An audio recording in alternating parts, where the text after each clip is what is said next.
Hola a todos.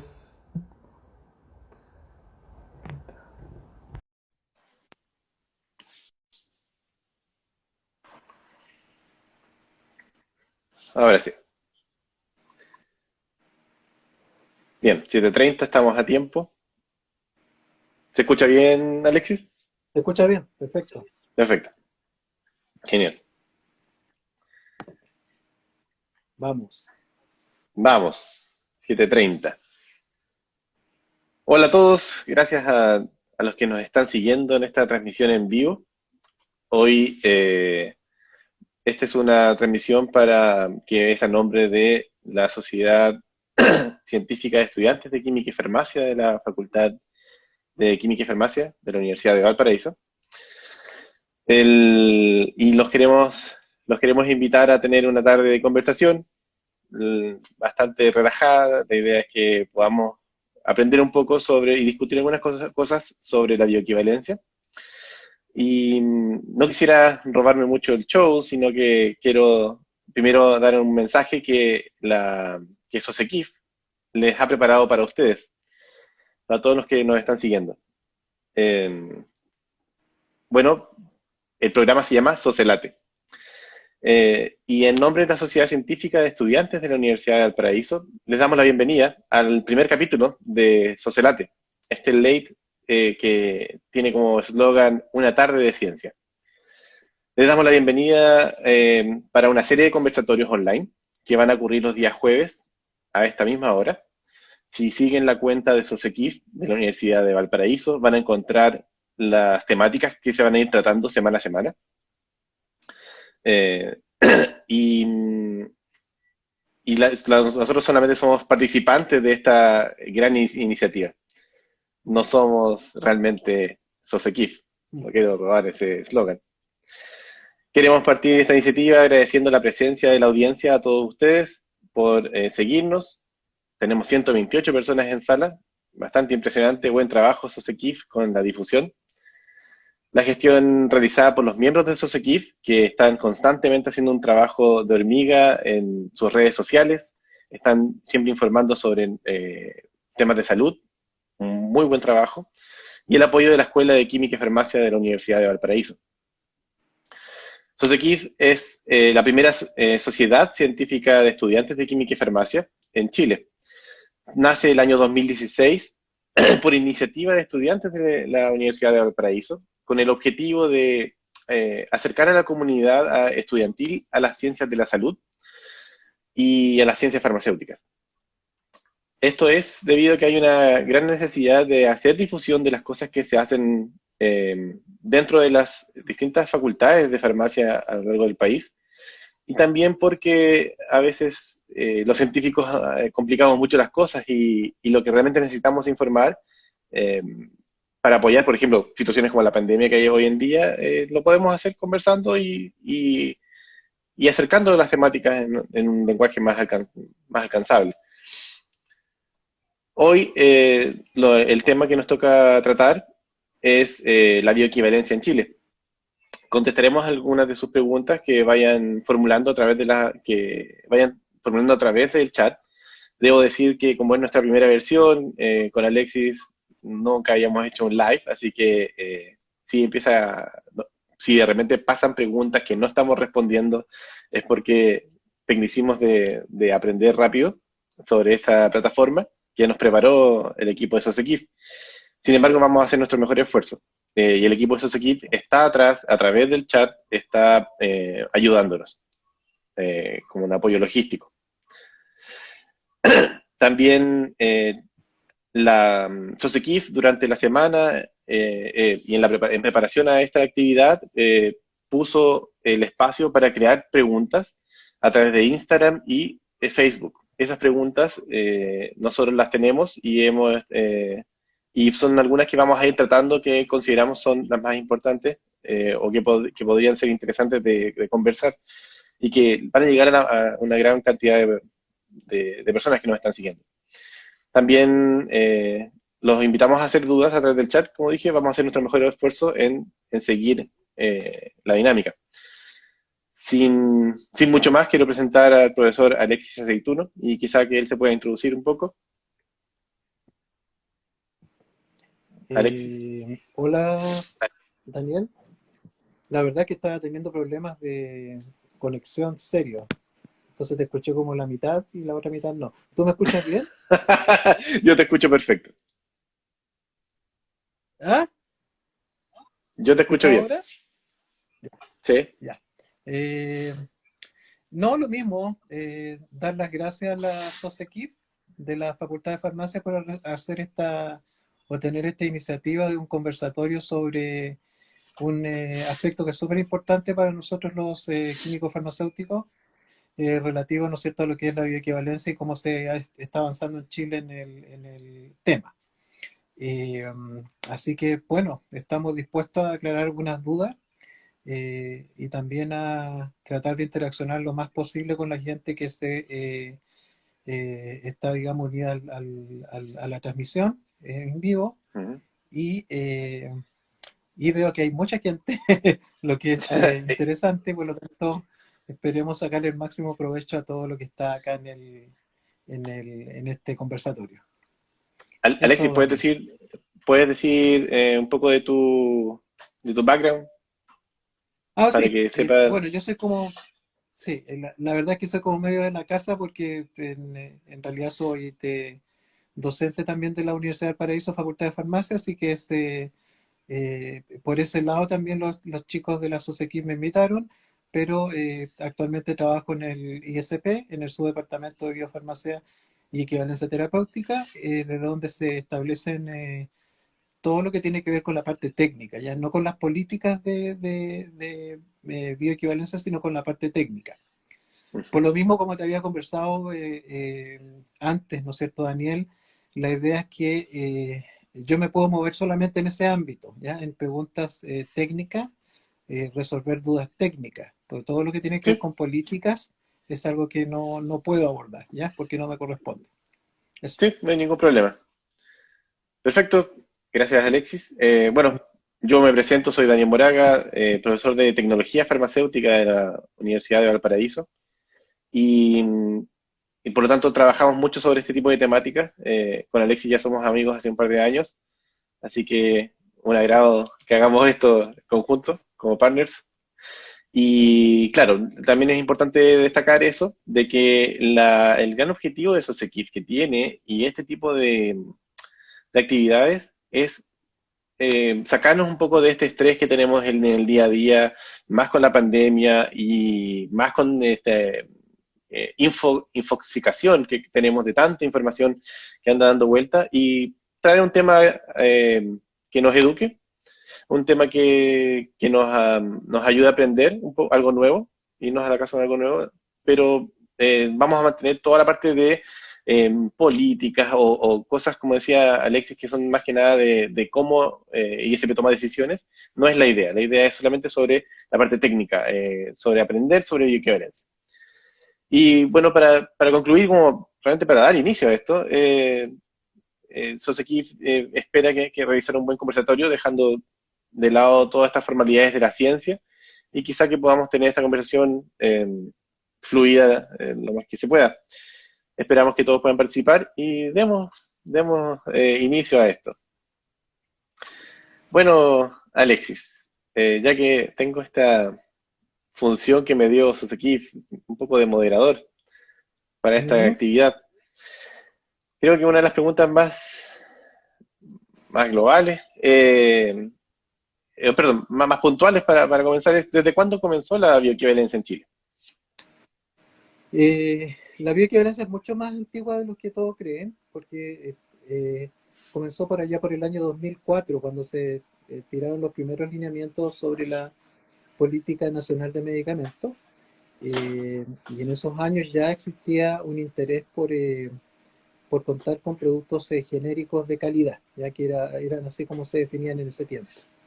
Uh -huh. Eh, Todo el mayor impulso ya con la exigencia, eso vino a ocurrir por allá por el año 2007 más o menos, y en el año 2009 ya comenzaron, 2008, 2009 comenzaron a ser emitido los primeros listados de exigencia y ya esto se puso en ejecución por el 2010 más o menos, 2011, en donde ya comenzamos nosotros a tener actividad en lo que era recepción de dossier de estudios de bioequivalencia, revisión en el ISP y aprobación o en este caso rechazo de algunos dossiers que se presentaron en ese entonces.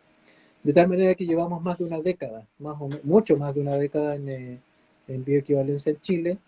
Y claro, surgió, ¿no es cierto?, por la necesidad de contar con productos que en Chile se denominan similares, ¿no es cierto?, que son copias de los productos originales y que requerían demostrar bioequivalencia. Y ahí va la primera cuña, ¿no es cierto?, que es lo que nosotros conocemos como producto en Chile, que es lo que es un similar, que muchas veces se Ujú. confunde la terminología con respecto a lo que es un genérico, que es lo que la gente Claro. comúnmente reconoce. Que eso mismo quería venir, me llevaba a la siguiente pregunta. Y bueno, para los que preguntan, sí, esto va a ser, el live va a ser guardado, así que sus equipos se va a encargar después de compartirlo. Eh, Preguntan también sobre la bioexención, ¿desde cuándo comenzó? Eh, es como un poco, comenzó un poco antes, digamos, porque la bioequivalencia en Chile comenzó con bueno, primero hay que preguntar qué es lo que es la bioexención. Sí, sí, sí. Sí, la bioequivalencia se ha medido tradicionalmente por una métrica, valga la redundancia, que son los estudios in vivo. Es así como se inició y es así como ha seguido hasta ahora en términos del gold standard, que es realizar un estudio farmacocinético comparativo entre un producto genérico o un producto similar en este caso y un producto de referencia que es el innovador. Entonces tú haces la Ujú. comparación y determinas si farmacocinéticamente las métricas son similares o no. Y puedes determinar, por lo tanto, si el producto es bioequivalente respecto a ese producto comparador. Entonces, junto Correcto. con eso, nació en Chile la necesidad de impulsar la bioequivalencia con estudios que fueran más sencillos, pero que el objetivo fuera el mismo. Y de ahí nace la otra, digamos, patita de este asunto, que es la bioexención. Ujú. La bioexención es la prerrogativa de la autoridad sanitaria para decir que bajo ciertas condiciones y para determinados productos, estos pueden demostrar bioequivalencia con estudios in vitro, ¿ya? O sea, fuera Ujú. del individuo, en el laboratorio. Y efectivamente, eso, por lo tanto, desde el punto de vista de cuando nació, nacieron juntas. Pero el método que se aplicó primero en Chile fue la bioexención porque los laboratorios podían hacerlo. Los estudios de Claro. bioequivalencia en humanos no teníamos capacidad instalada y aún no tenemos mucho en Chile, pero sí teníamos el bagaje que existe en todo el mundo. Eso. Ujú. Bueno, sobre lo mismo, y que esto yo creo que una de las grandes preguntas que la gente normal, como que no estudia química y farmacia, ¿cierto? Pero que ve mucho en las noticias el tema de la bioequivalencia y los genéricos. Eh, la pregunta que nos trae el público es, ¿el genérico y el bioequivalente son lo mismo? ¿Son Ya. intercambiables?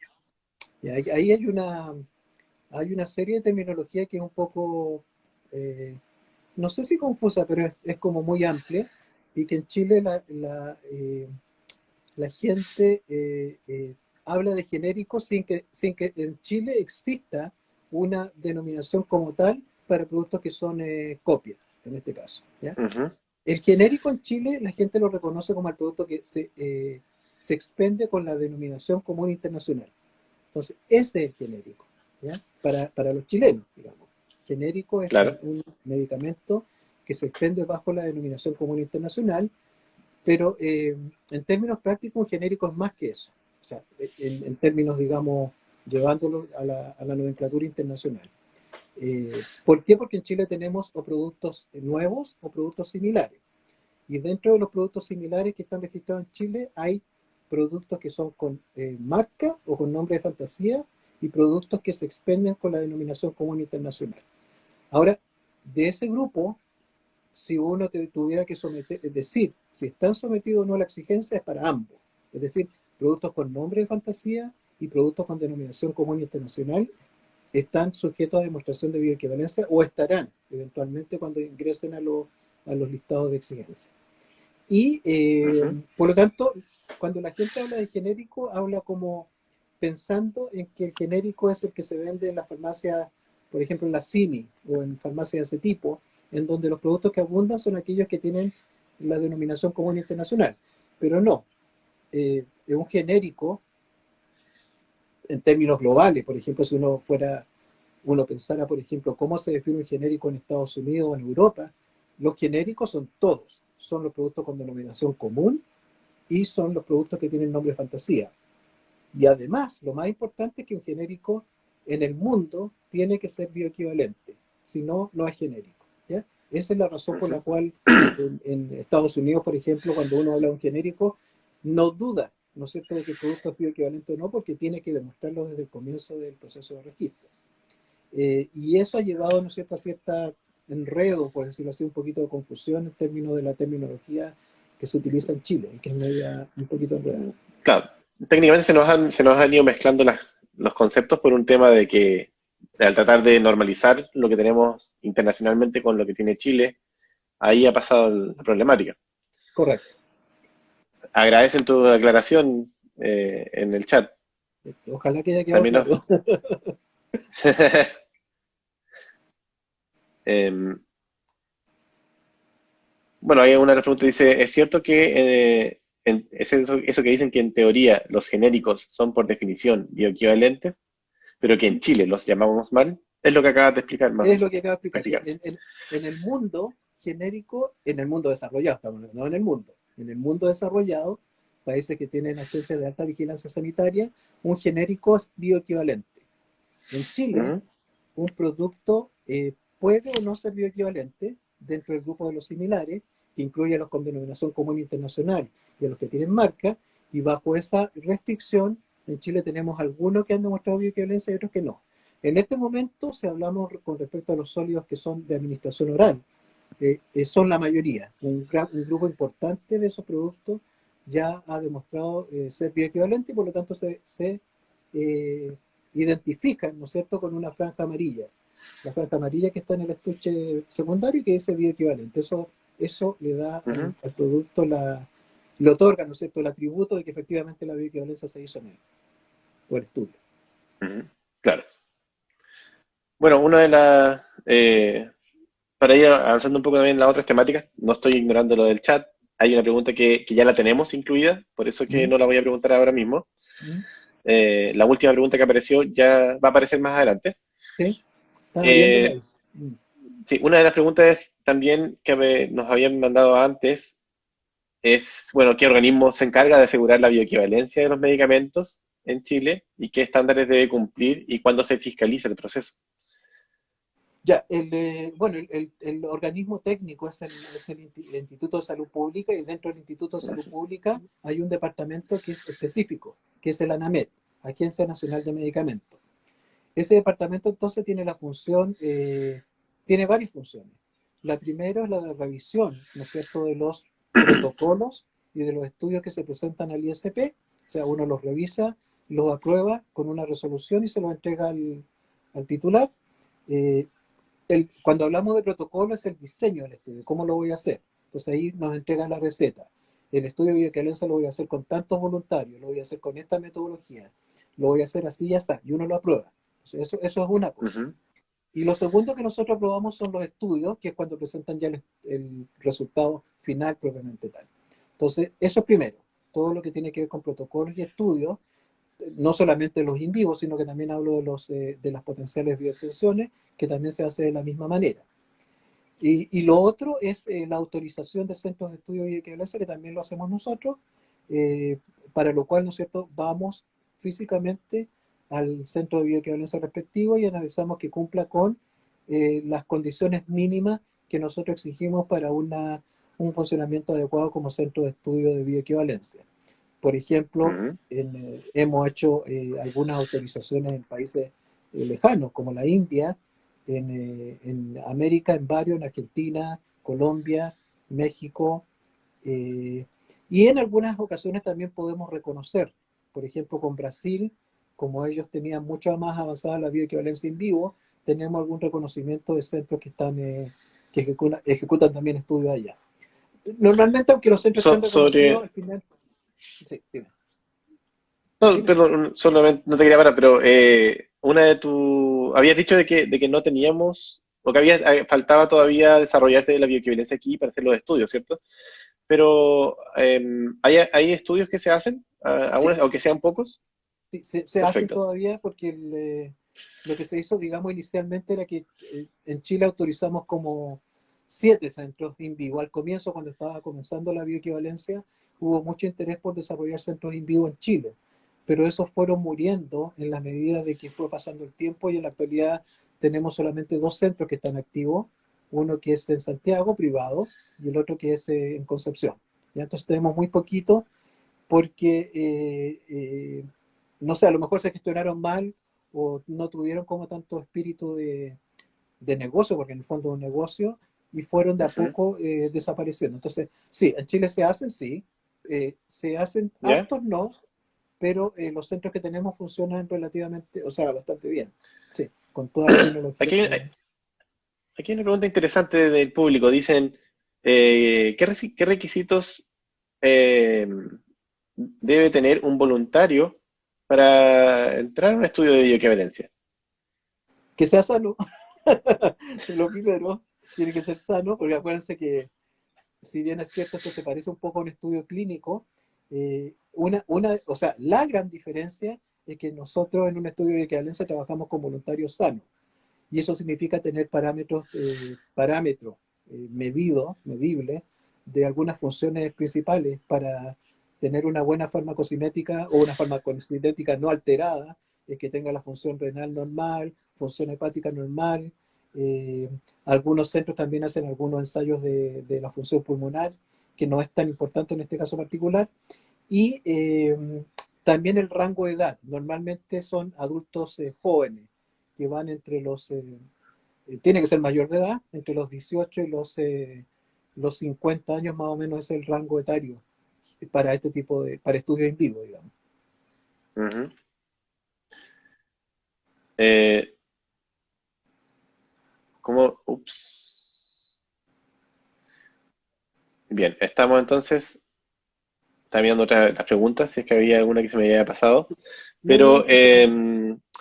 hay algunas, Ahí teníamos una volvió a pregunta salir que también lo que era viene. como... Una pregunta que viene, eso lo vamos a aclarar luego, no se Sí, preocupe. sí, lo vamos a aclarar, va a volver. Creo que es la misma persona que Sí. no se nos va a olvidar. La tenemos en la lista Viene, aquí viene, a mi viene, derecha. viene. Mm. Viene, viene. ¿Cómo se eligen estos los fármacos que entran para que sean comparados? ¿Cómo se elige el fármaco con el que se compara un bioequivalente? ¿Cómo entran a esa ¿Cómo se lista? elige cómo El se elige referente, en el el fondo. el producto de referencia? Sí. En realidad nosotros no hicimos nada más que tomar las recomendaciones de la OMS. La OMS tiene un documento en donde tiene un árbol de decisión. Entonces, con ese árbol de decisión, que es una especie bueno, es un árbol de decisión, ¿no es cierto? Nosotros vamos viendo cuál es la posibilidad para seleccionar un producto de referencia. El producto de referencia óptimo sería el producto original, el innovador, aquel que demostró Claro. eficacia y seguridad. Por ciertas razones o por ciertos motivos, a veces no se cuenta con el producto innovador porque desapareció del mercado. Y en esos casos tenemos entonces que empezar a utilizar un árbol de decisión que podría llevarnos, por ejemplo, a utilizar como un producto de referencia el primer bioequivalente que apareció en el mercado, y eso también es perfectamente válido. Un producto que originalmente demostró bioequivalencia, entonces nos serviría como estándar si es que el innovador no está. Y Ujú. incluso al final de la lista uno podría escoger un producto que ha demostrado, no sé, un comportamiento bastante bueno o que haya estado mucho tiempo en el mercado, en un mercado Que, te- que particular o ten- que no tenga problemas o denuncias de calidad o de farmacovigilancia, también uno podría considerarlo como última instancia. Pero en en ese general caso, existe un árbol. en ese caso, ¿Sí? ese tipo de datos, por ejemplo, vienen de la fase 4, porque al final es un medicamento que ya está en el mercado y las empresas tienen, de los innovadores tienen la obligación de seguir rastreando sus medicamentos. Entonces, fase 4 puede alimentar ese tipo de base de datos Exactamente. para Sí, hacer sí, sí. un portafolio que te permita asegurar de que hay una buena cantidad de datos para decir que es seguro. Sí. Ujú. Hay una pregunta Lo siento, de repente meto el dedo mal. Preguntan, ¿cuál sería el medicamento comparativo en el caso de medicamentos polimoléculas? Ejemplo, anticonceptivos, para decir que es bioequivalente.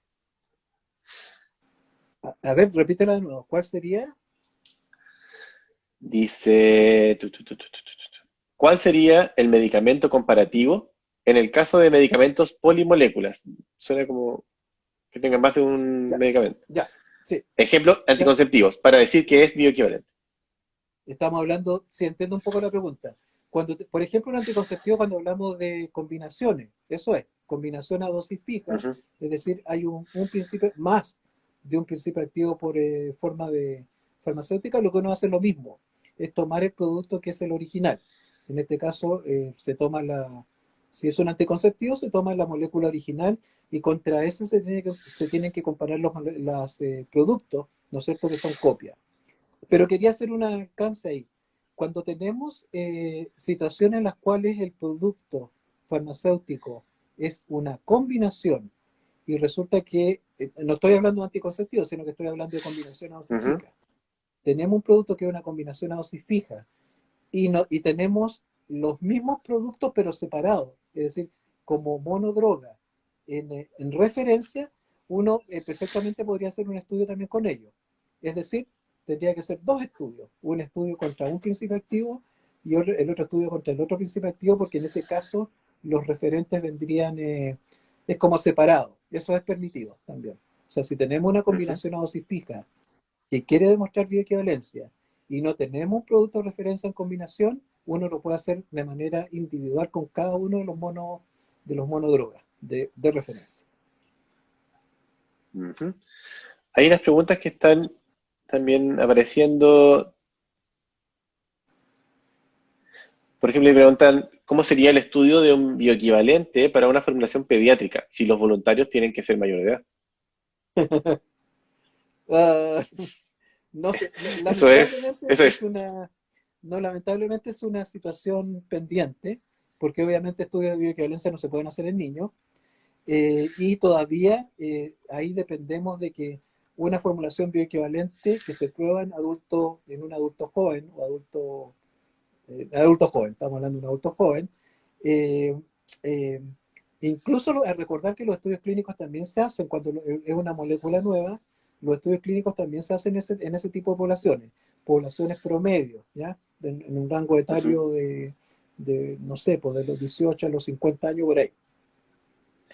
En esos casos, cuando hablamos de los extremos de la vida, o muy chicos, en este caso pediátrico, o muy grande, el paciente adulto, todavía nos basamos en las extrapolaciones. ¿Por qué? Porque no se pueden hacer directamente los estudios ahí. Entonces, lamentablemente, claro, digo lamentablemente porque todavía no hemos encontrado la forma, lo que uno estamos. hace es extrapolar. Extrapola de que el producto va a funcionar de la misma forma en el paciente pediátrico y en el paciente adulto mayor. Bueno, en el paciente adulto mayor no, porque uno no hace muchas diferencias con la dosis. Generalmente en el adulto Ujú, mayor uno administra dosis iguales que en un paciente más joven, salvo de que hay una indicación de por medio que dice que uno debe hacer un ajuste de dosis. Pero si no existe, uno se claro. toma la dosis en el adulto la misma que un adulto mayor. Pero en los niños lamentablemente no, eso todavía se hace por extrapolación. No hay Ujú, un estudio directo, ¿ya? En el niño. bien. Hay una pregunta que la vamos a ver un poco más adelante. Preguntan sobre un poco la bioequivalencia en aerosoles, eh, Ya. que podemos después ir conversando un poco los dos. Está en ¿Mm? nuestra lista de preguntas, así que la vamos a dejar para más adelante, Está bien. para que no sientan de que estamos dejando sus preguntas pasar. Eh, y también lo mismo que viene más adelante. Bueno, ups, bien. Eh, bueno, hay una pregunta que también es bien recurrente y es cuál es el potencial, y creo que aquí tienes algo interesante que contarnos, eh, creo yo. Cuál es el potencial impacto de los excipientes en la bioequivalencia? Digo esto Ah, por algunos estudios que has hecho tú en los últimos años. mm, sí, por mucho tiempo en el mundillo farmacéutico se pensaba de que excipientes eran inertes, así lo habíamos definido siempre. O sea, de que no tenían otra función que la tecnológica, y por lo tanto uno podía, ¿no es cierto?, asumir que desde el punto de vista tecnológico sí podían afectar la bioequivalencia si el producto tenía defectos, por ejemplo, en la cantidad de aglutinantes, integrantes o cualquier cosa que estuviera en exceso o por defecto, ¿ya? Pero Ujú, jamás, o hasta ahora, digamos, jamás se había pensado que los excipientes podrían tener un impacto desde el punto de vista biofarmacéutico, que es otra cosa. Y la verdad es que en los últimos tiempos se ha encontrado que hay ciertos excipientes que, si bien pueden estar adecuadamente en las cantidades que se requieren para el punto de vista farmacotécnico funcionar bien, podrían tener algún efecto en lo que son aspectos biofarmacéuticos. Y cuando hablo de aspectos biofarmacéuticos, estoy diciendo que hay algunos excipientes, por ejemplo, que se ha visto que podrían modificar la permeabilidad a nivel del enterocito, ¿ya? O de las células del epitelio intestinal. Y en ese aspecto, claro, ahí surgieron las alarmas de ver cuál era el impacto. La verdad es que esto es nuevo, ¿ya? Se está analizando y se dice que podría tener un efecto mucho más marcado, por ejemplo, para moléculas que tuvieran dentro de lo que es la clasificación biofarmacéutica, que ustedes la conocen todos, para moléculas cuya permeabilidad es más sensible al efecto de los excipientes, que podrían ser las moléculas clase ujú. 3. Recordar que las moléculas clase 3 se caracterizan por tener una baja permeabilidad pero alta solubilidad, ¿ya? Entonces, como la permeabilidad estaría ahí como en media en problemas, se podría, ¿no es cierto?, deducir que hay ciertos excipientes que podrían tener algún efecto. Son todos estos estudios muy nuevos, entonces si uno revisa la literatura, por ejemplo, del trabajo de Polly, ¿no es cierto?, de la Universidad de Michigan, que ha estado trabajando mucho en eso. Nosotros también estuvimos participando en un proyecto con la Universidad Católica y la Universidad del Paraíso hace poco, en donde tratamos de crear o de tener una especie de modelo prototipo para poder estudiar no solamente la permeabilidad intrínseca de un activo, sino también el efecto que potenciales excipientes podían tener en la permeabilidad. Ahí está el meollo del asunto, que los excipientes más, ¿no es cierto?, que en aspectos tecnológicos podrían eventualmente tener un efecto en la parte biofarmacéutica. ¿Son todos los excipientes? No, son pocos. Por ejemplo, si uno tendría que, tuviera, ¿no es cierto?, la posibilidad de categorizarlo, yo diría, por ejemplo, que uno debería tener cuidado desde ese punto de vista con los tensoactivos, ¿ya? Porque los tensoactivos tienden a- a- a- A a- ver, claro, tienden a afectar la unión entre células. exacto, tienden a afectar la unión entre células, entonces uno, ojo con eso. Hay otros que tienen Ujú, efectos medios desconocidos que hasta ahora no está, pero se sabe que producen un efecto como son los PEG, los polietilenglicoles también, dentro de la formulación. Y otros más, pero no son muchos, ¿ya? Pero se ha hecho el ujú. estudio sobre eso. No es porque Pero igual haya... es bien interesante porque eso también un poco cambia un poco el paradigma de qué tan inocuos son los excipientes. Claro, Ciertamente afectaría más a los casos de drogas de alta potencia, donde una pequeña variabilidad podría tener un gran efecto. exacto, Eh, sí, Como que ahí es donde habría que poner ojo. Claro, si tenemos un paracetamol que aumentó su permeabilidad un 5% o un 10%, no cambia nada. no cambia nada. Pero, pero eso sería, abre una nueva ventana de estudio bien interesante. Sí, Y creo exacto, que era interesante comentarlo. claro. Vamos a la pregunta que varios están preguntándonos y es que varios nos vuelven a repetir y a repetir. Eh, Mm. es sobre el tema de las soluciones farmacéuticas y la bioequivalencia en este caso. Al parecer existen ya productos que dicen ser bioequivalentes, jarabes. Eh, ¿Es eso posible? ¿Cómo se está haciendo? ¿Cómo lo, cómo Ya, lo, cómo es ese tema? Cuéntanos un esa, poco. sí, esa pregunta es súper interesante porque yo creo que es el momento de aclararla, así que tomen nota. Las, eh, Busquen su la lápiz y bio- papel. Lápiz y papel. La bioequivalencia de soluciones, cuando hablamos de bioequivalencia de soluciones, estamos hablando de bioequivalencia de soluciones acuosas, es decir, formuladas de manera tal en donde la mayoría del excipiente es agua, acuosa, agua. o sea, tienen mucha agua, ¿ya? Y en ese caso tenemos, por ejemplo, algunas soluciones orales, gotas orales, o incluso inyectables, ¿no es cierto? Inyectables acuosos, que van directamente al torrente circulatorio.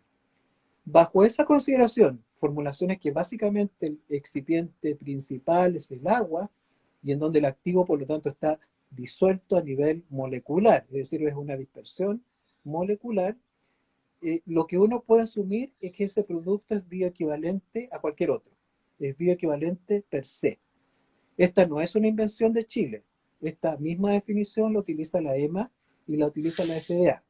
Cuando tenemos soluciones del tipo que estoy hablando, estamos hablando de que Ujú. si yo comparo una solución con un estándar, que por ejemplo podría ser el producto de referencia, ambos son bioequivalentes per se. Por lo tanto, son productos bioequivalentes y uno podría eventualmente no necesariamente o no, sin necesidad de hacer el estudio farmacocinético, uno podría eventualmente decir sin ningún no cometiendo ningún error, que ambos productos son bioequivalentes per se. ¿Qué pasó? ¿Qué pasó? Ahora voy a contar la parte más. Bueno, todos, no, no son todos. Porque hay un grupo de productos que también tomen nota. Porque dicen que cuando los productos van directamente al torrente circulatorio, son 100% biodisponibles. Es así, todos sabemos que aprendimos en tecnología farmacéutica y también en algunos cursillos por ahí, que producto que va al torrente Biofarmacia. circulatorio, en biofarmacia, producto que va al torrente circulatorio está 100% biodisponible. Eso no es verdad, ¿ya?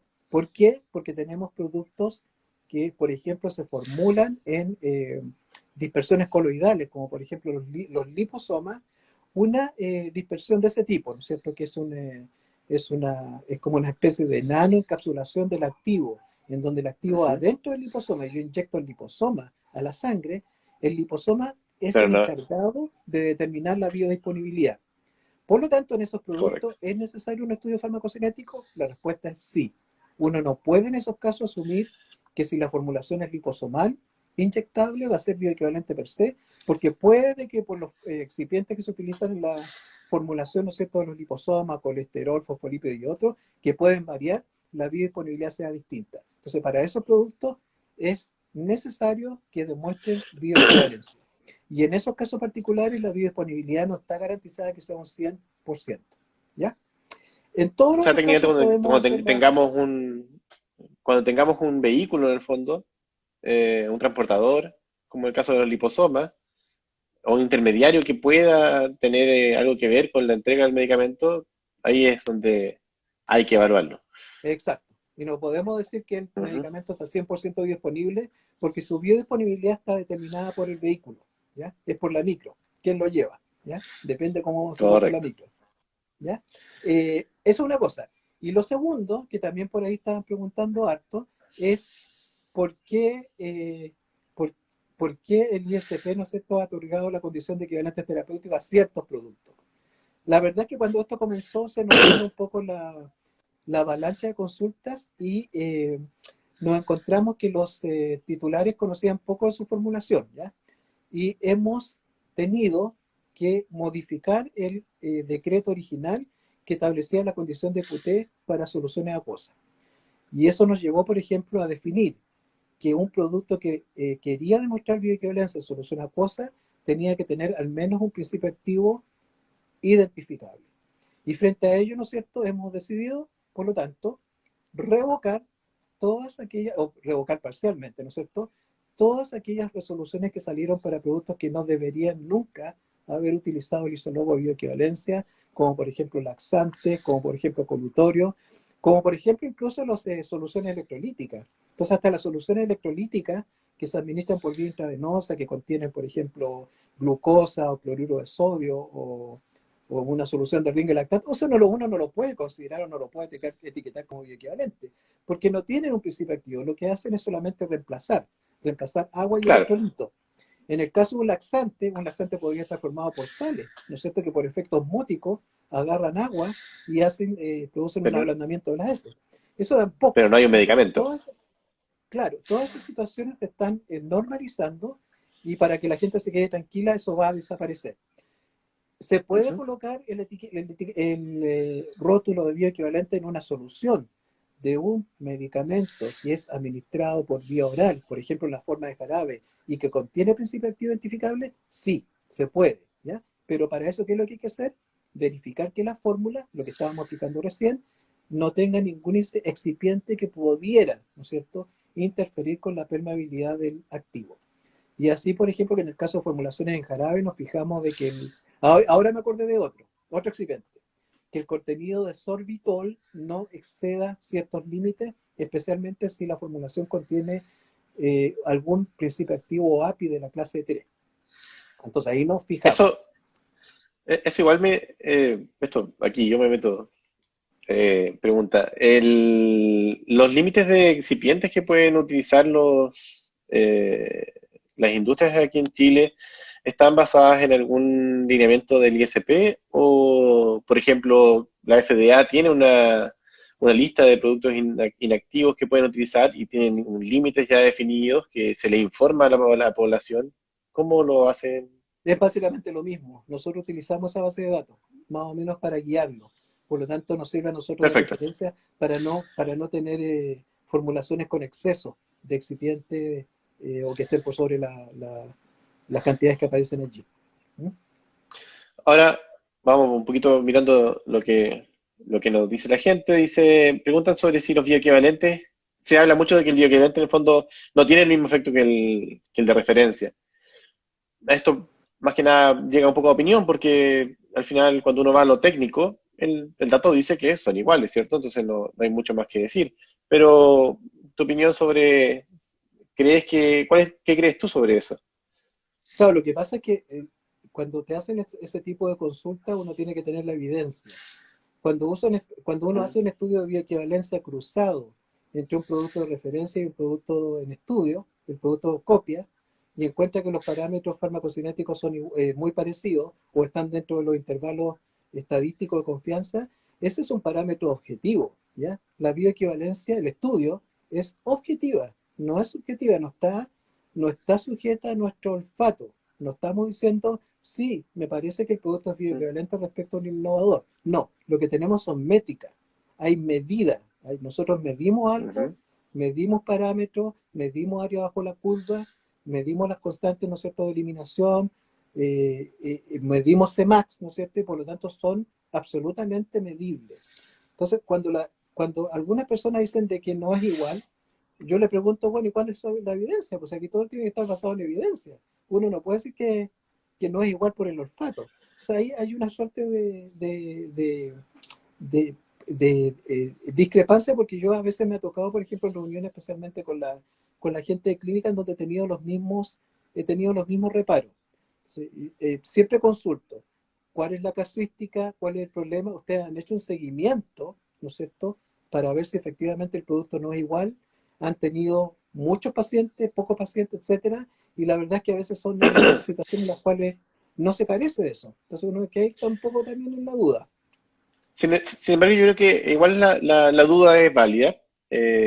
También hay que Sí, considerar que todos los estudios siempre son una campana. Entonces, al final tenemos casos en que responden pacientes muy bien, responden pacientes medianamente bien y otros que responden, la verdad, tienen poca respuesta. Entonces, eh, puede que te tocó estar en la cola de la campana de Gauss. absolutamente. Pero definitivamente todo estudio tiene eso. No hay medicamento infalible y eso yo creo que también es algo que de repente hay que considerar. Así es. Y lo otro también es que, como dices tú, eso es cierto. Y también lo digo para toda la audiencia, la bioequivalencia que nosotros medimos o que solicitamos generalmente en los laboratorios es una bioequivalencia promedio, ya tal como decías tú. Lo que nosotros calculamos, ¿no es cierto?, son parámetros promedio de una población de individuos que representan a la población general. En este caso, los voluntarios es una muestra que uno saca de la población. Entonces uno asume Ujú. que, como dices tú, va a haber una distribución de área bajo la curva, va a haber una distribución de concentración plasmática máxima. Por lo tanto, desde ese punto de vista, claro, hay una probabilidad, ¿no es cierto?, de que un paciente esté en las colas, ¿no es cierto?, de esta distribución gaussiana respecto del efecto respectivo. Pero vuelvo a insistir, la bioequivalencia no es una prueba de efecto directo, es de efecto Sí. indirecto, pero que es muy objetiva. Eso lo defiendo siempre a ultranza. No hay aquí medios pelos. Es o no es. Eso es.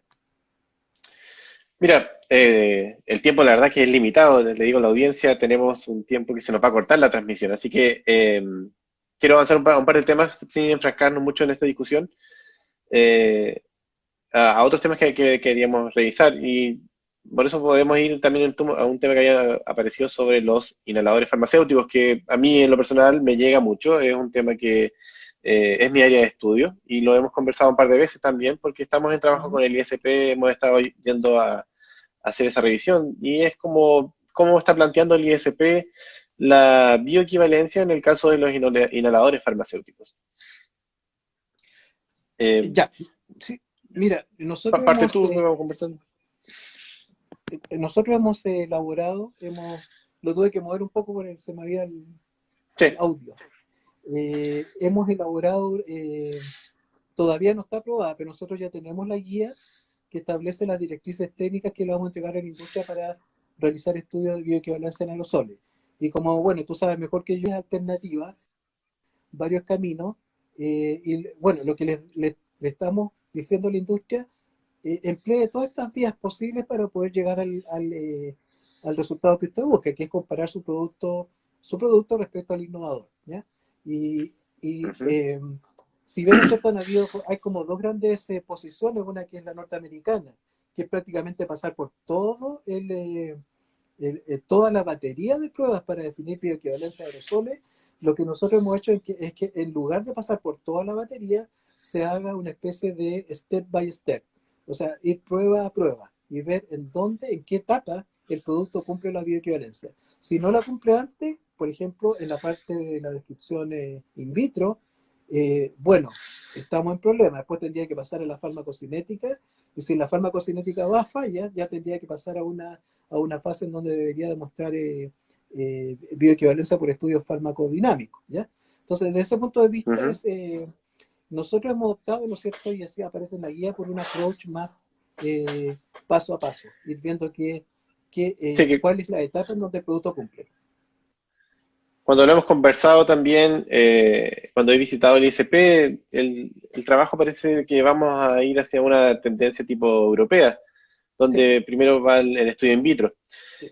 que lo encuentro súper súper bueno. Es más, la FDA puede ser de repente muy exhaustiva en su revisión, Sí. sin ser tan necesario.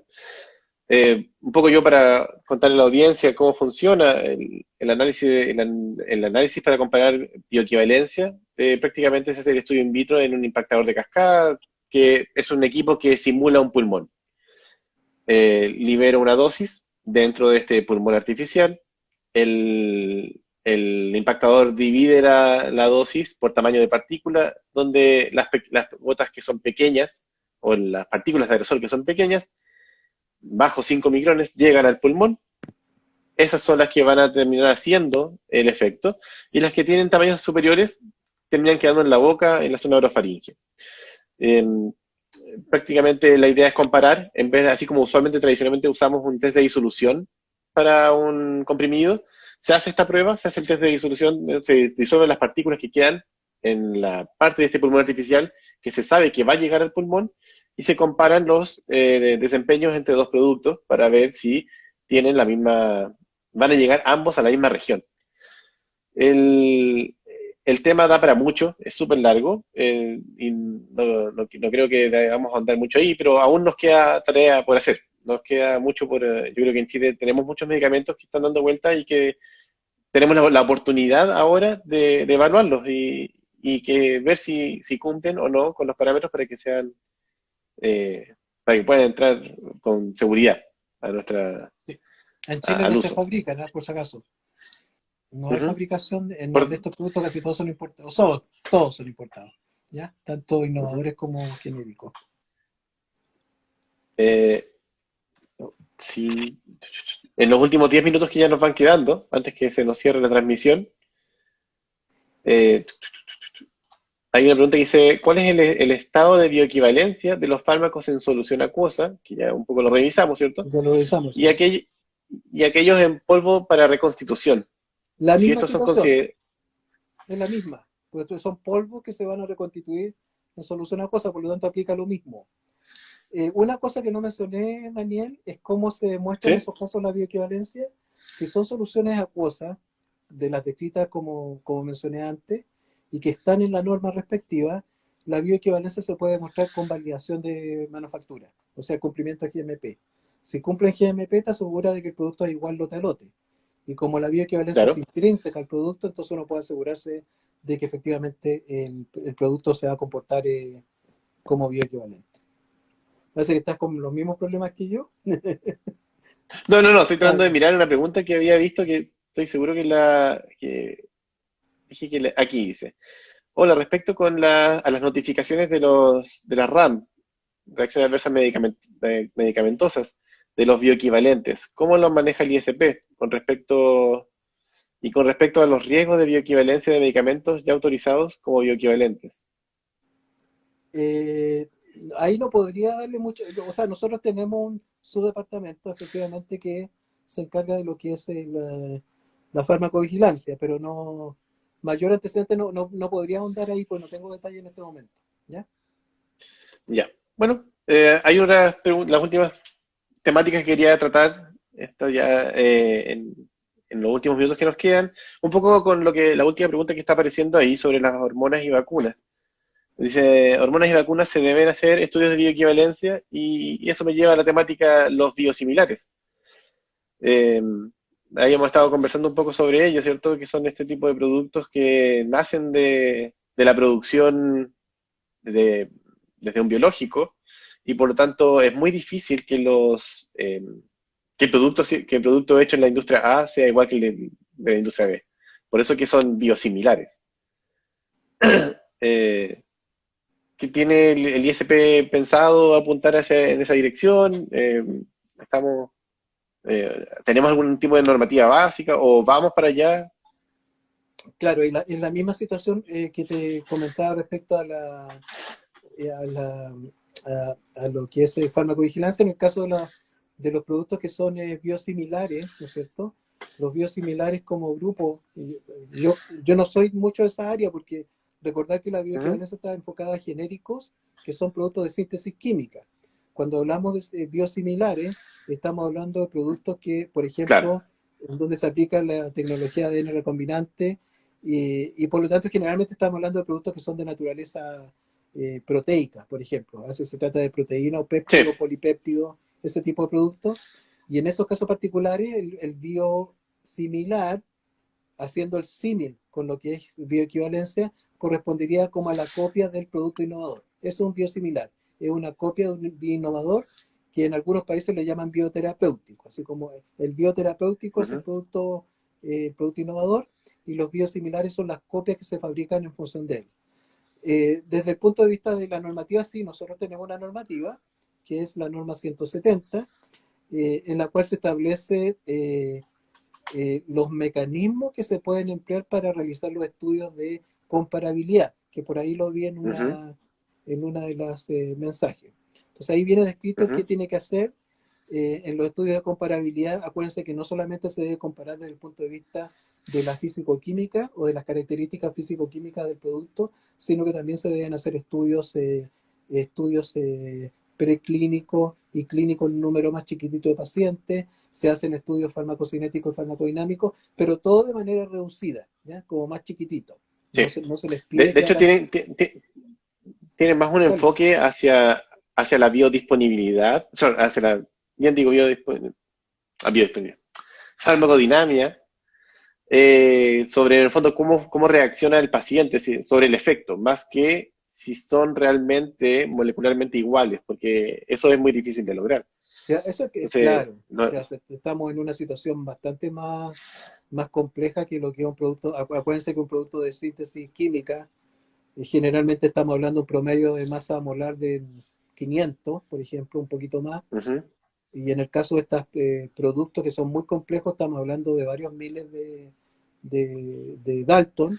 eh, eh, ujú, y en la medida que nosotros estos productos se van complejizando más, por ejemplo, una es tratar con péptidos chiquititos, pero si estamos hablando de proteínas Y si estamos hablando de estructuras complejas de proteína, como son los anticuerpos monoclonales, la cosa se va complejizando y complejizando y complejizando, que hacen prácticamente imposible poder quedarse satisfecho solo con un estudio de farmacocinética. O sea, en esos casos incluso hasta es difícil eso.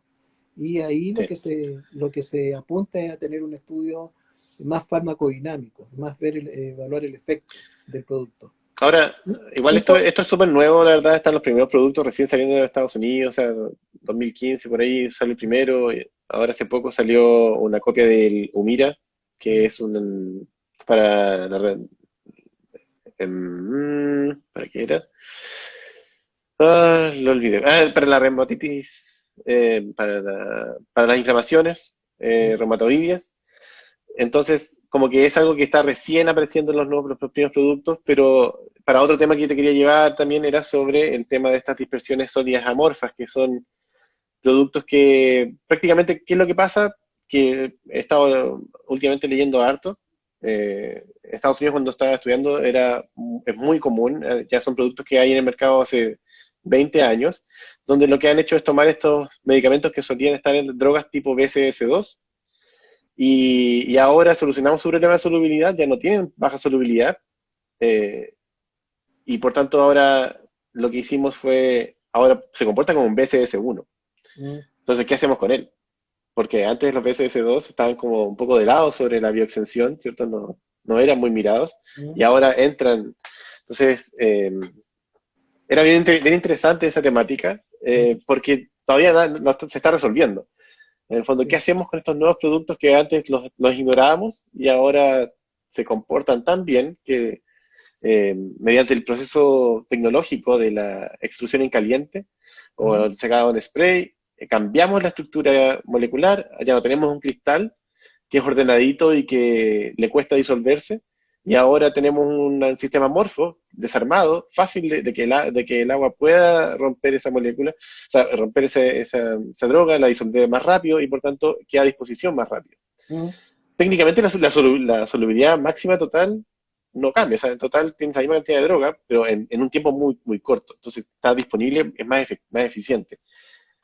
Eh, no sé si alguna vez lo han planteado, qué va a ocurrir con ese tipo de productos. hasta ahora no se ha planteado, pero yo encuentro que es una excelente alternativa para, eh, para poder manejar de mejor manera los fármacos clase 2, que como dices tú, cuando están en su Ujú, estructura cristalina, efectivamente el hecho de que lo haga clase 2, es decir, que son fármacos que tienen problemas de solubilidad, y tú mejoras la solubilidad, obviamente que ahí ya entrarían a tener unas mejores posibilidades, ¿no es cierto?, de empleo, porque tú estás asegurando la ujú. biodisponibilidad, puesto que la solubilidad estaría Claro. superada, y son fármacos que no tienen problemas de permeabilidad. Entonces ahí, efectivamente, como dices tú, si bien no están incorporados, pero a nosotros nos presentaron una tecnología de ese tipo, en donde demuestran que efectivamente el principio activo en forma amorfa, en una dispersión sólida, se disuelve muy rápido, casi igual que un clase 1, uno debiera sencillamente aceptarlo porque ahí hay evidencia a través del estudio, ¿no es cierto? Estudio de Sí. disolución, velocidad de disolución con mejora de la solubilidad, de que el producto es tan efectivo como, por ejemplo, un clase 1 puro, sin hacer Ujú. modificaciones tecnológicas, como es el caso de lo que mencionas acá, dispersión sólida, ¿no es So- cierto? sí, soledad ahora. Mm. Ujú. Bueno, es un tema que da, y todo lo que hemos estado hablando, la verdad, ha Da sido para hablar, muy pero interesante. Y da para hablar, pero sí, así sí, como hemos alguna vez nos hemos juntado a conversar, veo que el tiempo nos está pillando, así que sin que esta transmisión se corte sin decir un adiós, le queremos agradecer a todos los que nos han estado siguiendo. Ha sido muy entretenido esto, gracias a sus equipos por invitarnos a participar y los vamos a estar siguiendo también para sus otras transmisiones. Se nos llama a sale el aviso, se corta en 20 segundos. ah, Así sí. que no sé si Alexis quiere decir adiós. No, adiós y gracias por la audiencia a las personas, muchos que vinieron acá. Una rica Ujú. experiencia, de todas maneras. Muy buena experiencia. Muy ¿Mm? agradable estar en este tipo de actividades ahora que estamos tiempos de pandemia. Ayuda a Sí, relajarse. para relajarse un Así poquitito. que gracias a todos. 5 segundos. Nos vamos. 3,